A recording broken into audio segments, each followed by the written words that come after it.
শুনলাম পানুদার বউয়ের সাথে তোমার কিছু লটর ফটর চলছে। তুমি কি করে জানলে? সেটা আমি তোমায় কেন বলতে যাব?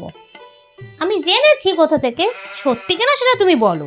হ্যাঁ, কিন্তু আরে হ্যাঁ, অত কিন্তু কিন্তু করার দরকার নেই। আজকালকার যুগে তো এসব হতেই পারে, হামেশাই হয়। পানুদার বউকে বিয়ে করলে তো ভালোই হয়, আমার একটু সুবিধা হয়, হাতে পিঠে কাজ করে দেবে। তুমি সত্যি বলছো? পানুদার বউকে বিয়ে করলে তুমি খারাপ মনে করবে না? যাই তাহলে পানুদার বউকে একটু গিয়ে বলি নাকি? আচ্ছা জনি ভাই, তোমার আর পানুদার বউয়ের ব্যাপারটা তো পরে দেখছি।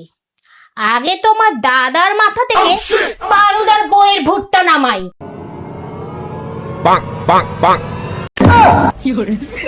এই শোনা, আমি আর করবো না, আমি আর করবো না, আমার ভুলে গেছে, আমার ভুলে গেছে, আমি আর করবো না, করবো না, কান্দে করবো না, করবো না।